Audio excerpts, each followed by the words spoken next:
आणि विदर्भाचा विचार केला तर विदर्भामध्ये मात्र भाजपला मोठा फटका बसतोय, कारण फक्त 2 जागांवर भाजप जिंकली आहे। विदर्भात काँग्रेसने दमदार कामगिरी केली, 5 जागी काँग्रेसला विजय मिळालाय, तर मवियाला एकूण 7 जागा मिळाल्या आहेत। महायुतीच्या पारड्यात पडल्या 4 जागा, त्यामुळे 7-4 असं विदर्भाचं चित्र।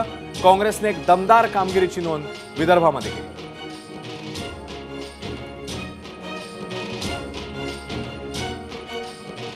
तिकडे विदर्भातल्या जनतेने काँग्रेसला हात दिलाय, तर भाजपला मात्र मोठा फटका बसतोय। अमरावतीत नवनीत राणा पराभूत झाले, तर भंडारा गोंदियामध्ये काँग्रेसचे डॉक्टर प्रशांत पडोळे, चंद्रपुरात काँग्रेसच्या प्रतिभा धानोरकर यांनी विजय मिळवलाय।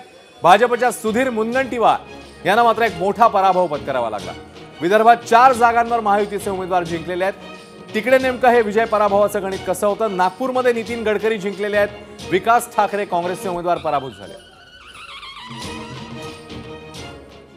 अमरावतीमध्ये बळवंत वानखेडेंनी बाजी मारली, मोबियाच्या नवनीत राणा महायुतीच्या उमेदवार पराभूत झाले। अकोल्यामध्ये भाजपचे अनुप धोत्रे विजय झालेला, माफ करा, अभय पाटील काँग्रेसचे पराभूत झालेले आहेत। अनुप धोत्रे जिंकलेत, अभय पाटील पराभूत झाले। अकोल्यामध्ये देखील एक काटेकी टक्कर सकाळपासून बघायला मिळालेली होती। तिकडे बुलढाण्यामध्ये प्रतापराव जाधव तिरंगी लढतीमध्ये बाजी मारताना दिसतात, नरेंद्र खेडेकर मवियाचे उमेदवार पराभूत झालेत। इकडे रविकांत तुपकर देखील मैदानात होते। चंद्रपूरमध्ये प्रतिभा धानोरकरांनी बाजी मारली, एक अपसेट विक्ट्री इकडे, कारण सुधीर मुनगंटीवार भाजपचे ज्येष्ठ नेते हे पराभूत झालेले आहेत। भाजपला एक मोठा धक्का चंद्रपूरमध्ये। गडचिरोली चिमूर काँग्रेसचे नामदेव किरसान जिंकलेले आहेत, भाजपचे अशोक नेते यांना पराभव पत्करावा लागलाय। तर भंडारा गोंदियामध्ये देखील डॉक्टर प्रशांत पडोळे जिंकलेत, सुनील मेंढे हे पराभूत झाले आहेत।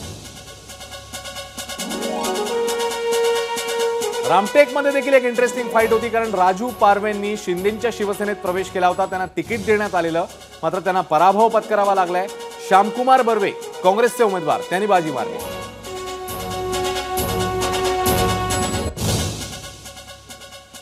संजय देशमुख यवतमाळ वाशिममध्ये बाजी मारताना दिसतात, मवियाचे उमेदवार राजश्री पाटील यांचा पराभव झालाय। शिंदेच्या शिवसेनेच्या राजश्री पाटील, इकडे उमेदवाराच्या बद्दल बराच घोळ झालेला होता आणि तिकडे मवियाने बाजी मारले। तर वर्ध्यातला देखील एक धक्कादायक निकाल, अमर काळे मवियाचे उमेदवार जिंकलेले आहेत, रामदास तळस विद्यमान खासदार भाजप ज्यांना पराभवाचा धक्का बसला। एबीपी माझा, उघडा डोळे बघा नीट।